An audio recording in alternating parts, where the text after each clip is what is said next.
Bakunze b'Umukiranutsi TV turabasuhuje mu izina rya Yesu. Gitondo cyiza aho muri ku manywa, mu gitondo n'aha nijoro mugire umugoroba mwiza, mugubwe neza buri wese aho ari hose yiyumvemo ikaze. Turabasuhuje mu izina rya Yesu. Ni mwene so niyo yita Theobald ubasuhuza. Abakoze subscribe turabashimiye. Ikiganiro tugenda dukora ni ibiganiro byiza, ni ibiganiro gospel, by'umwuka, birimo imbaraga z'Imana. Ushobora kubyumva ukizera ukakira Yesu Kristo nk'umwami n'umukiza. Reka mbibutse ko igihe kiri kurangira, buri wese rero yiyarure akora ibyo gukiranuka, amenye ikizamuhesha amahoro, kuko hirya y'ubuzima ndetse n'ibyo tubamo, reka mbibutse ko buri wese azahagarara imbere y'intebe y'urubanza kandi agasobanura imirimo yakoze, cyangwa se agasobanura urugendo rwe rwo mu isi n'uko yarukoze. Rero hirya y'ibi byose twigira, tuzahagarara imbere y'intebe y'urubanza, tuzasobanura uko twakoze, uko twabigenje turi mu isi. Rero Imana ibaha umugisha, buri wese yiyumvemo ikaze mu izina rya Yesu. Turi muri cya kiganiro rero, turi mu gusoma cya gitabo cyitwa Nta cyahishwe kitazahishurwa. Hano rero tugiye gusoma hano umudayimoni witwa Rutatanya. Tumenye ngo akora iki, akora ate, ni ibiki bimuranga. Reka dutangire.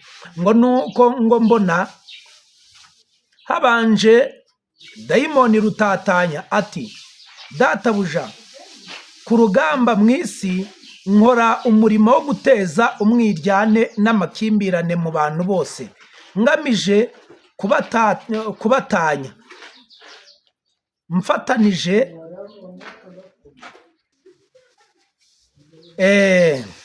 mfatanije n'umubare nyamwinshi w'ingabo nyobora. Tumaze gutanya imiryango myinshi, abana n'ababyeyi, abashakanye, abafiyanse, abaturanyi, abayobozi mu nzego za leta, ibihugu by'inshuti. Hanyuma ngashyira imbaraga nyinshi ku bayobora amadini. Ati: mu buryo bw'amayeri yacu menshi, tumaze kwigisha benshi mu biyita abakirisitu kwikakaza, kwiyemera, ubwibone, gupingana, inzangano, inzika, ishyari n'amazimwe, kubeshyerana no gusuzugurana. Ibyo byose twabyubakiye udusanduku dukomeye mu mitima yabo, ngo kugira ngo bibabere umusemburo wo guhora baryana, ari nako gusenya ubwabo ibyo bita umurimo w'Imana. Rutatanya ati: natwe kandi mu gisirikare cyacu dufitemo itsinda ry'abadayimoni babwiriza abaswa ubutumwa bwo muri ubu buryo. Nta gusangira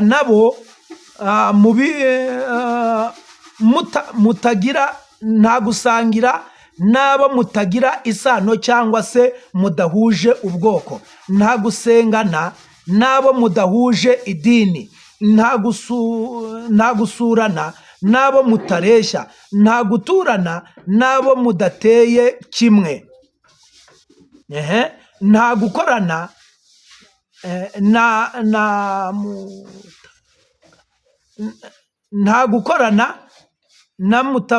n'abo mutavuga rumwe, nta gutabarana, buri wese yimenye,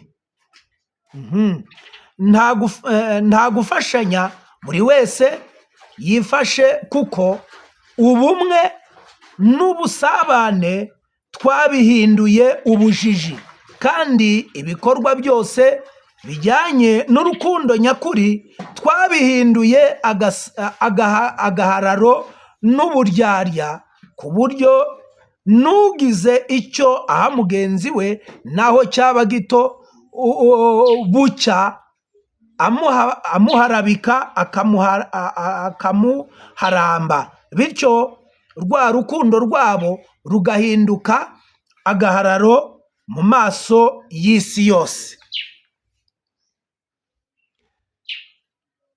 Rutatanya ati mu rwego rwo guteza imbere umurimo wacu wo kurindagiza abantu, cyane cyane ababisha bacu, dufite ingamba zo gusenya ingo nyinshi z'abakirisitu no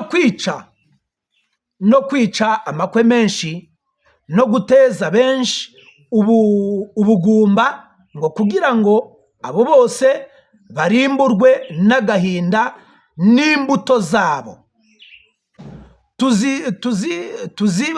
Tuzibasira cyane amagurupe y'abasenga n'ibyumba by'amasengesho tubatatanye, ngo kuko iyo bishyize hamwe bagahuza imbaraga z'impano zabo baradutwika cyane. Tuzibasira cyane imitima y'abami, abatware, abatambyi, abahanuzi n'abandi benshi b'imbere, tubatemesha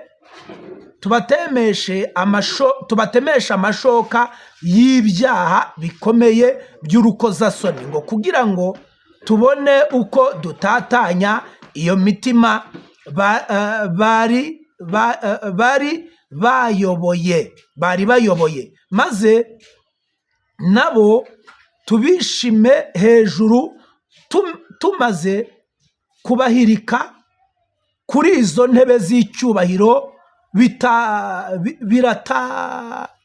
biratanaga. Tuzabakura amata n'umutsima mu kanwa. Buri wese ari kumva kandi.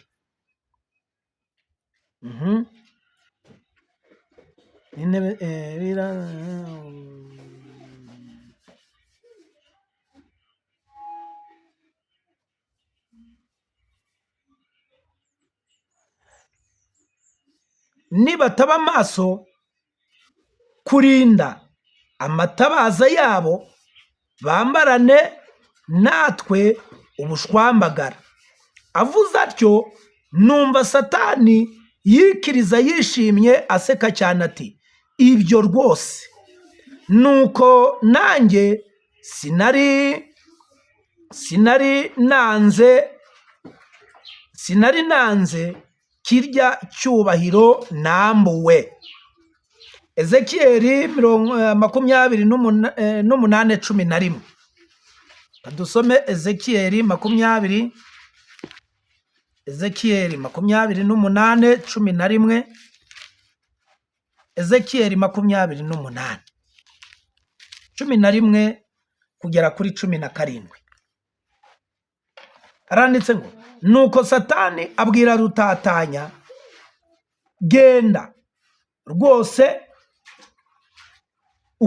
ukaze umurego mu kazi kawe, nibura ukube 7 umurimo n'umusaruro wawe wa buri munsi.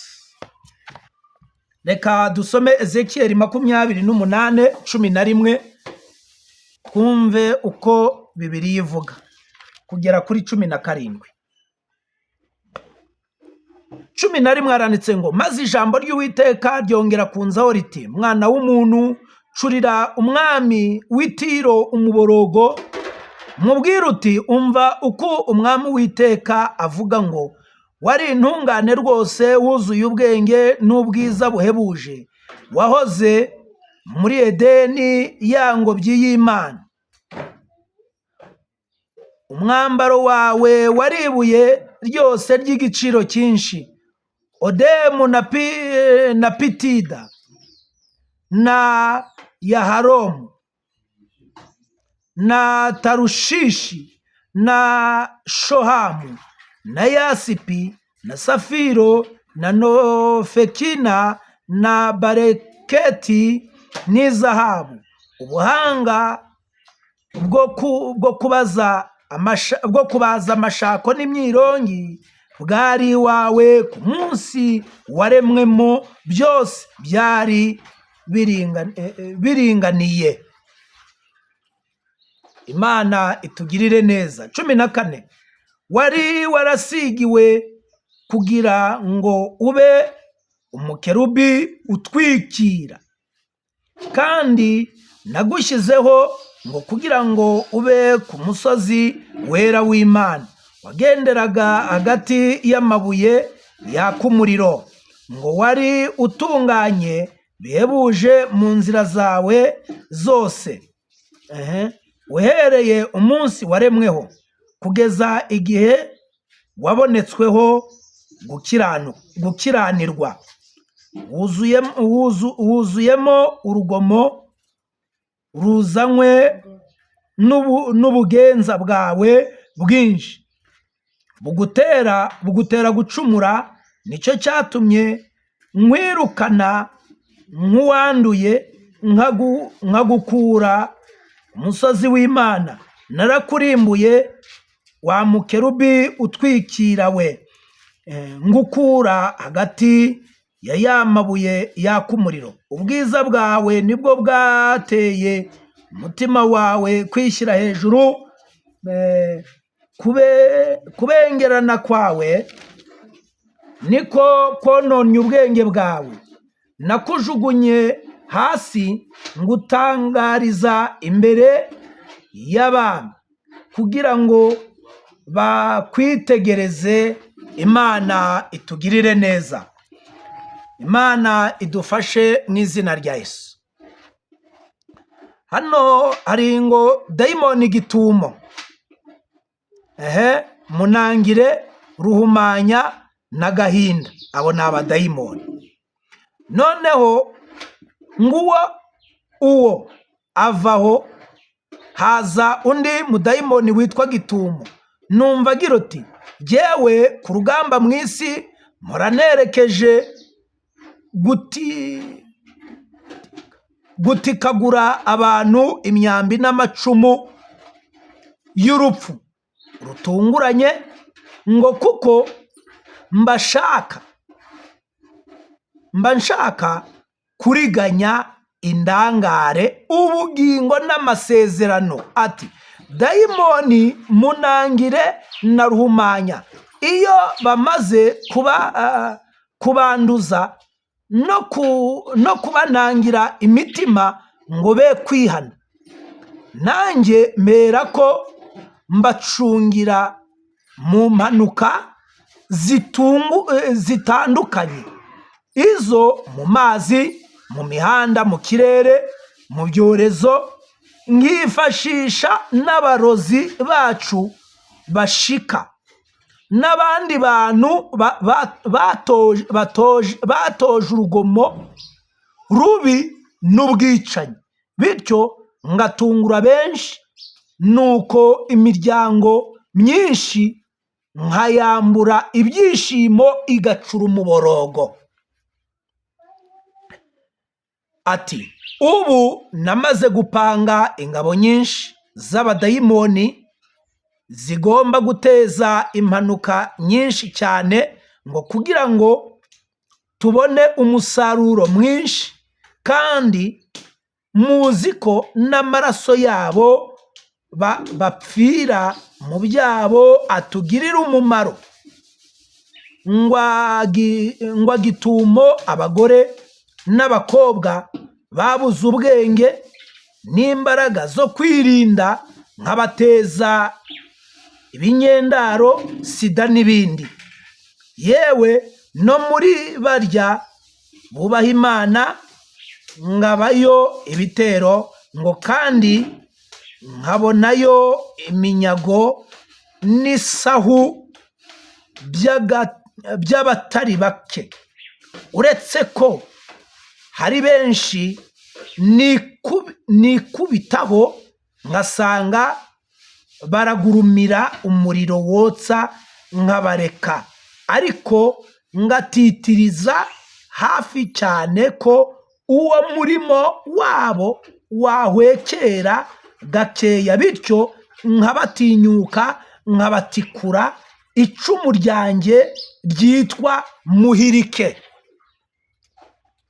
Ngo kandi ati ngerageza gutwikiriza ubugome, gukwirakwiza ubugome, ubwiyahuzi, ibisazi n'ubugoryi, ibicuri n'ubumuga mu bantu, ngo kugira ngo benshi mbaboheshe umurunga w'umushiha no kwitotomba, kandi dayimoni gahinda nawe abone igicumbi. Nawe arangije kuvuga ibyo, numva Satani amubwira ati genda nawe ukaze umurego, ushyireho umwete, ukube umurimo wawe n'umusaruro wawe inshuro 6 ku munsi. Ngira ngo muzi neza ko igihe cyadushiranye, ngo kuko wa wundi uzaca amateka y'ibyacu n'abacu ari hafi cyane. Ibyahishuwe 20 umurongo wa 4 n'uwa 6 kugera kuri 6. Ibyahishuriwe Yohana ibice 20.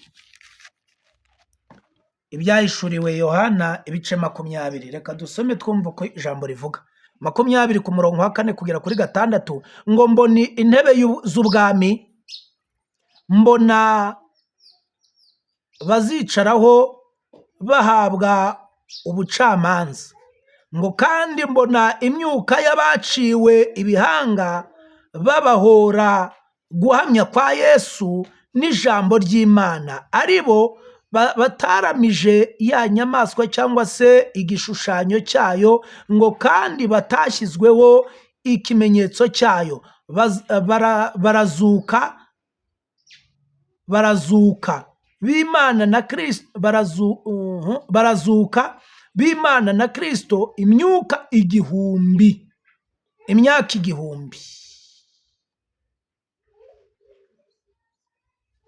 6. Uwo ni wo muzuko wa mbere. Abapfuye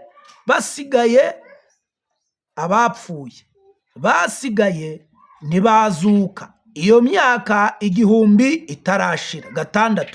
Ufite umugabane wo kuzuka kwa mbere arahirwa, ngo kandi nuwera. Urupfu rwa kabiri ntirubasha kugira icyo rutwara abameze batyo, ahubwo bazaba abatambyi b'Imana na Kristo, ngo kandi bazimana nayo iyo myaka igihumbi. Amen. Mwami Imana dufashe kandi atugirire neza. Ngo genda urobanure abitwa intwari, bafite imiryango n'itorero, umumaro ubatikize,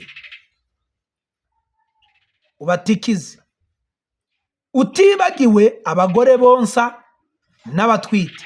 Ngo kandi ba bandi ba rusaku rw'amasengesho atagira imbuto n'imirimo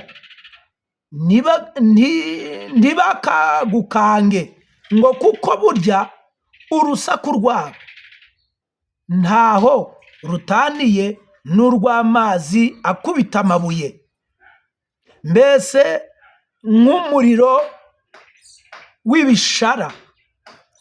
Uzajye ubaconcomerana ubwo busengesho bwabo.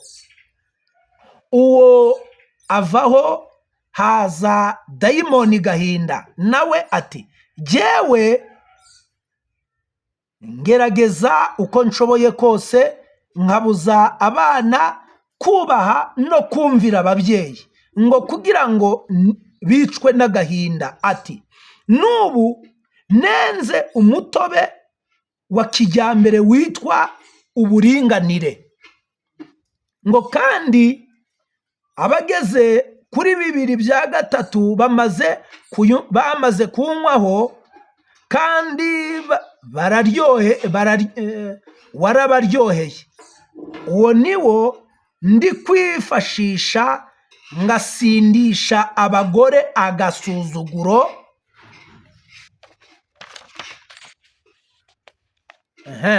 agasuzuguro ko kubasenyera ingo. Abagabo bize bafite abagore batize, cyangwa abagore bize bafite abagabo batize, muri izo ngo niho ntyariza imihoro yanjye, kuko uwo wize muhindura intagondwa, utize nawe nkamuhindura imbata, ngo kugira ngo mbangamire ihame ry'Imana, ngo ati ninjira mu bahinzi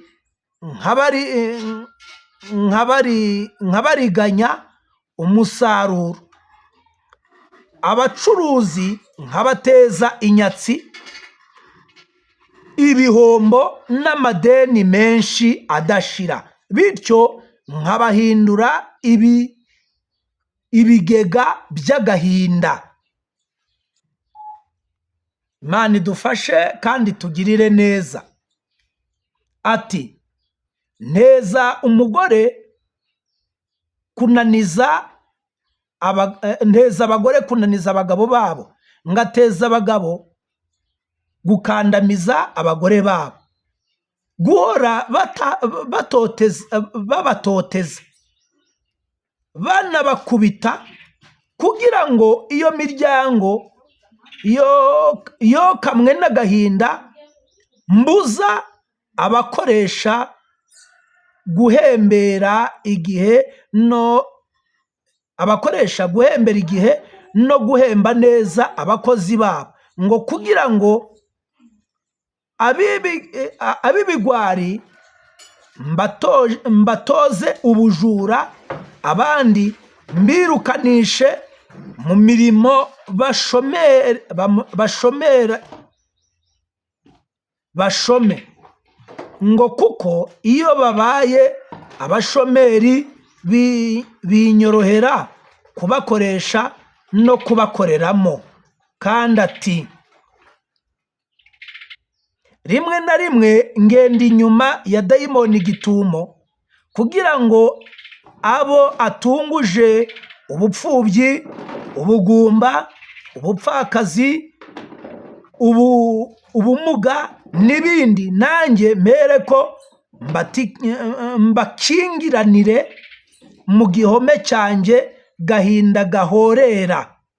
Benshi muri bo mpera ko mbahindura abagome n'ibikoresho byacu, bamwe mbanza kubacisha iy'ubusamo mu bahanuzi bacu abapfumu, nuko nkababuza rwose guhindukirira ya Mana rurema.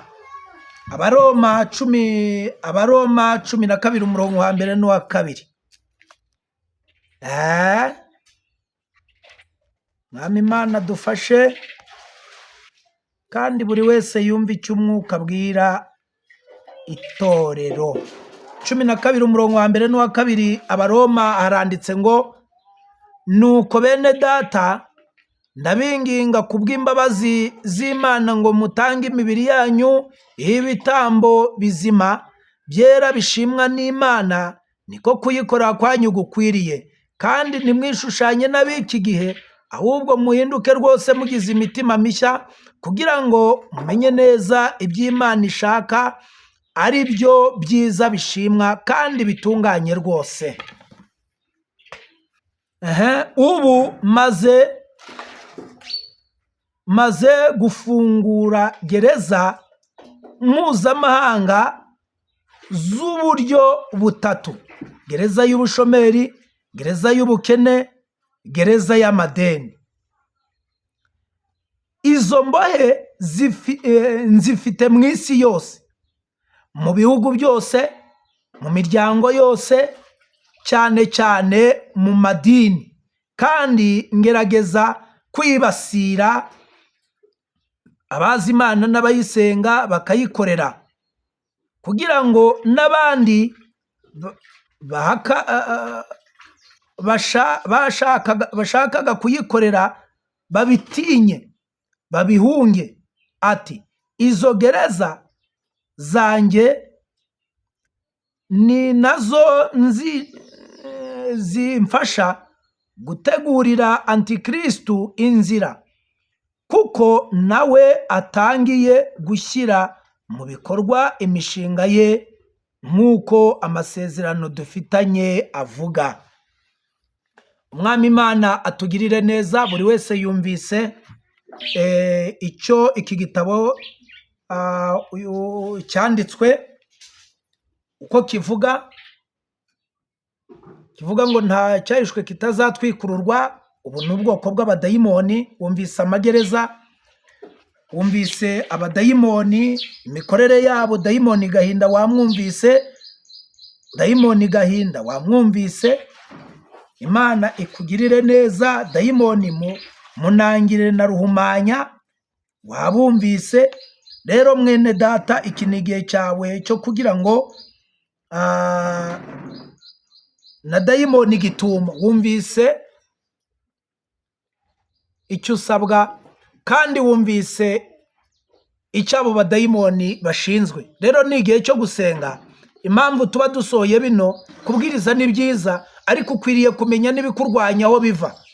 Wumvise ko hari abadayimoni bari gusenya ingo, wumvise ko hari abadayimoni bari guteza abana kwinangira bagasuzugura ababyeyi, abadayimoni bateza abana agahinda, abadayimoni bari guteza abantu ibihombo n'ubukene n'amadeni, abadayimoni bari guteza abantu kutanyurwa. Rero iki ni igihe cy'uko dukwiriye kuba maso, kuko Satani ari gukora cyane. Hari aho wumvise ko dayimoni azajya akora ngo ku munsi byibura akube 7 cyangwa 6 umurimo yakoraga. Shuti mwene data, iki ni igihe cyawe nanjye cyo kugira ngo dusenge dukiranuka, dusenge twera, dusenge dutinya Imana, dusenge twihana, tuzirikana ko igihe cyadushiranye, igihe cyo kugaruka kwa Kristo yuko gisohoye. Imana niguha umugisha, Imana ikwambika imbaraga, ababoshye Yesu ababohore, Yesu akiza indwara, Yesu abohora abatabyara, Yesu buri wese amugirire neza kandi amwiyereke mu izina rya Yesu. Imana niguha umugisha kandi igwe kuzirikana icyaya magambo icyo asobanuye, uhere kumenya uburyo bwo gusenga. Impamvu tuba tuvuga bino ni ukugira ngo umenye uburyo strategy y'abadayimoni, ikikurwanya umenye aho cyaturutse, bityo ugira ingamba ndetse n'umwanzuro uburyo wasengamo gukizwa ni nonaha. Rero egera Kristo wongera usenge. Umwami aragukunda, rero yagucunguje amaraso y'igiciro cyinshi. Umwami Imana agufashe, umwami akugirire neza, akwiyereke mu buryo bwose mu izina rya Yesu. Amen. Shalom shalom.